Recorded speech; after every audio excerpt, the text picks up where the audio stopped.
என் எதிர்கால முடிவுகள் மற்றும் திட்டங்களுக்கான விசுவாச ஜெபம். அன்புள்ள பரலோக பிதாவே, என் வாழ்க்கைக்கான உமது உன்னதமான திட்டங்களுக்காக உமக்கு நன்றி செலுத்துகிறேன். என் எதிர்காலத்தின் ஒவ்வொரு கணமும் உம்முடைய வல்லமையுள்ள கரங்களில் இருப்பதை நான் முழுமையாக நம்புகிறேன். கர்த்தாவே, நான் எடுக்க வேண்டிய முக்கியமான முடிவுகளில் உம்முடைய தெய்வீக ஞானத்தை தாரும்.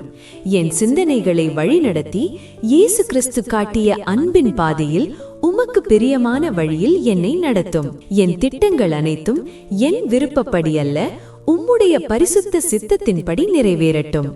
என் கையின் பிரயாசங்களை ஆசீர்வதித்து என்னுடைய உழைப்புக்கு பலன் தாரும். தவறான பாதைகளை நான் தவிர்க்கவும் உம்முடைய ஆவியானவர் காட்டும் சரியான பாதையில் நான் பயணிக்கவும் எனக்கு உதவி செய்யும். என் எதிர்காலத்தை குறித்த எல்லா அச்சங்களையும் கவலைகளையும் உம்முடைய பாதத்தில் இறக்கி வைக்கிறேன். நீர் எனக்கு நன்மையை மட்டுமே செய்பவர் என்பதை உணர்ந்து அமைதியோடும் உறுதியான நம்பிக்கையோடும் காத்திருக்க எனக்கு கற்றுக் கொடுங்கள். என் வாழ்க்கையை உமக்கு அர்ப்பணிக்கிறேன். என் எதிர்காலம் உம்முடைய மகிமைக்காக முழுமையாக பயன்படுத்தப்படட்டும். என் இரட்சகரும் வழிகாட்டியுமாகிய இயேசு கிறிஸ்துவின் வல்லமையுள்ள நாமத்தில் வேண்டுகிறேன். ஆமேன். இன்றைய வேதவசனம்.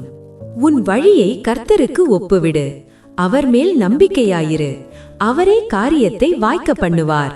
37ஆம் சங்கீதம் 5ஆம் வசனம். வருங்காலத்தை குறித்து குழப்பத்தில் இருப்பவர்களுக்கு இந்த விசுவாச ஜெபத்தை பகிருங்கள். கர்த்தர் என் வழியை வாய்க்க பண்ணுவார் என்ற நிச்சயம் அவர்கள் உள்ளத்தில் பிறக்கட்டும்.